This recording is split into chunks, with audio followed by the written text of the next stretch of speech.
pay-per-views, announced about an hour or two ago. Apparently there's talks of Usyk Fury happening in the Middle East with AJ and White stepping aside. Do you know anything about that? Yeah, I'm involved in those talks. I mean, I can't not be. Those talks are not new. Those talks have been ongoing. It's with the same people.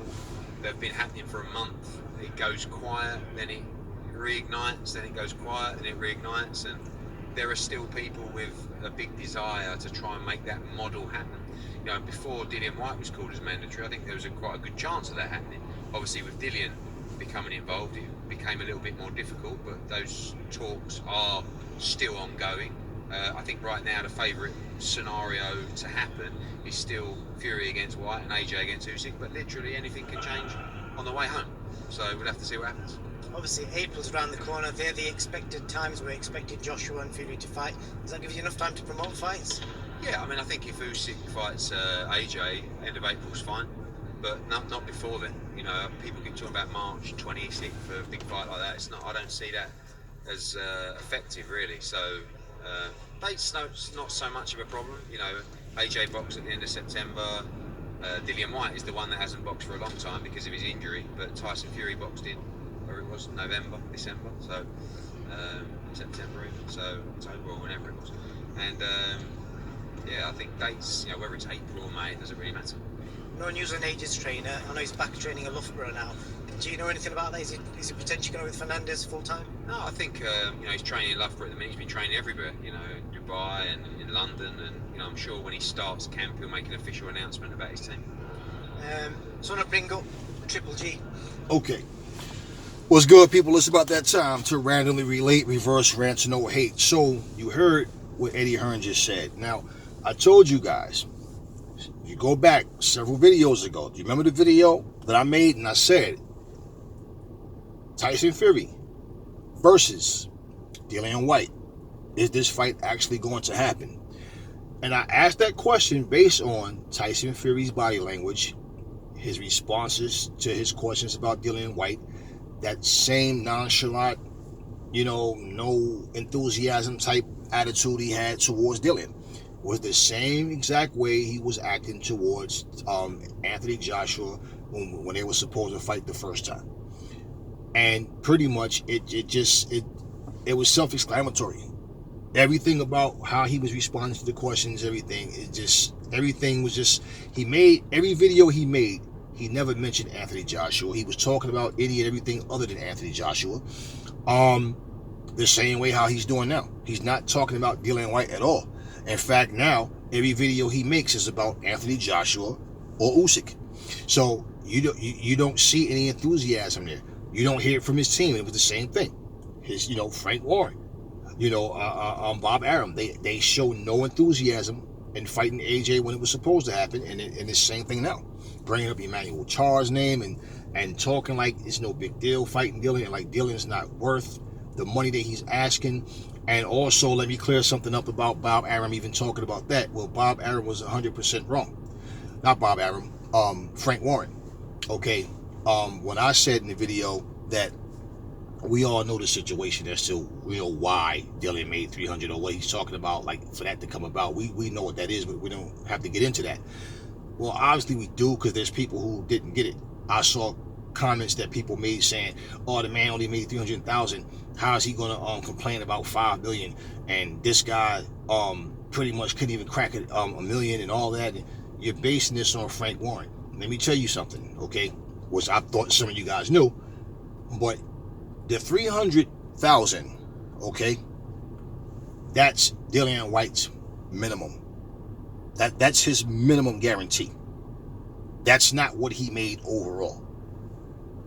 So when Tyson Fury made the 20 million against Wilder, okay, that's what he made. We don't know what his minimum was. So when he's saying that that's what he only made 300,000 his last fight, that's his minimum. He never explained that, okay? It's like if you have a trucking job, just say for example, right? You do anything with automobiles. Let's just say they tell you in these jobs, well, you automatically get 6 hours. It's because usually you could do the work in less than 8. So to keep workers, because they know without workers they have no business, they'll automatically guarantee you 6 hours and up your hourly pay, because pretty much You have a license, you got options. So it's like, I don't need to work here. So they want to be competitive where people stay, okay? And now anything afterwards, they have different activities, stuff that you can do, different routes where it'll add up to 8 hours or more. So now what's happening is you're making your 8 hours. You understand what I'm saying? With the extra activities. But your base, your 6 hours is guaranteed. So if somebody says to you, okay, I work 6 hours a day, and they say, well, how much money do you make an hour? And you, okay, I make $40 an hour. Okay, now they're going to times 40 times 6 times the amount of days, the 5 days, but overall they're missing out on the extra time that you're getting. So you might be doing 8-9 hours every single day, but you're guaranteed 6. So you have more money every single day because you have extra hours every single day. So that right there is the same exact thing. His guarantee minimum was $300,000, but we don't know what what he actually made. Now, personally, I don't care about all that. I'm not really so much into all that. I'm just clearing that up because people are thinking that he only made $300,000, which was trash. Okay. And again, even with that being said, and then Frank Warren bringing up, Emmanuel Charr, Bob Arum bringing up Emmanuel Charr as a possible opponent and saying that it's no different in fighting him. Well, let me tell you how that's garbage. First off, we know that Dillian White's a much better fighter than Emmanuel Charr. We know that he had the 4-year layoff and had one fight in the 4 years. Not only that, okay, if he's the same as Dillian White, well, imagine if Dillian White only made $300,000 in his last fight. How much money do you think Emmanuel Charr is making for these guys he's fighting? So, are you willing to pay Emmanuel Charr 20%? I doubt very seriously that you're willing to pay him $5 million. And he hasn't, and so I know he's not making the same amount as Dillian. So at the end of the day, that's debunked. Guarantee you, if you're giving Dillian a hard time for wanting 30 or 45%, what do you think they'll tell Emmanuel Charr? Especially when, man, we handpicked you. We didn't have to fight you, Okay, that's different too. And if he's willing to go with that because he doesn't make that much, okay. Dillian White's in a different position, and that's just a fact. All right.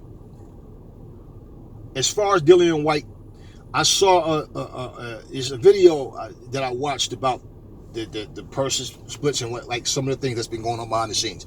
And what I, heard in that is that Dillian White, if he was a step aside, the idea would be to offer him $5 million and Anthony Joshua $20 million. If those two stepped aside to allow Usyk and Fury to fight. So how this would work is this. He would get the $5 million, of course, for not fighting anyone, and for not having to fight, but he get the $5 million. AJ with the $20 million. The thing is, AJ would still be in a good spot because, for one, AJ's looking for redemption with Usyk, and that's what we want to see. Can he beat him in a rematch? We got that one fight. We never had AJ versus Fury, though, okay?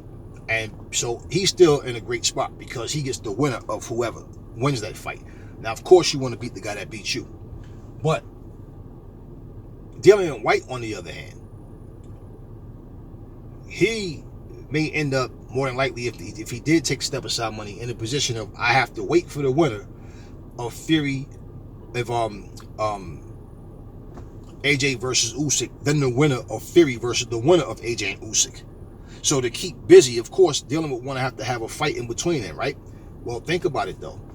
In that situation, I think Usyk or Fury would rather fight Anthony Joshua than Dillian White. Plus, it's a bigger fight. And if they wind up going, to Dubai somewhere, like that, whatever, where they're going to get way more money. Well, think about it. What does White have to offer them that is going to be a mega event? Now, if AJ wins, let's say Fury won against Usyk. We finally got that. Now, he's the champ again. Now, we get him versus Usyk too. It's still a big challenge and even more intrigue because that's one of the guys that beat him. So, can he beat Usyk again? You see what I'm saying? As for Dillian White will be in a position of, do they want to fight me since I've took the step aside, or do they want to fight AJ? And the fact is, honestly, with the WBC and Mauricio Suleiman, I don't see Dillian White just stepping aside gracefully and waiting. I honestly see them throwing another obstacle at him. Somehow, some way, because the WBC obviously does whatever they want. The WBC, they obviously make rules and then break their own rules. So I would not be shocked if he's in a position of now he has another tough fight. And if he wins this fight, because it's been fight after fight, if he wins this fight, then he gets his shot. If he wins this fight, he gets his shot. He keeps winning, and they keep screwing him over.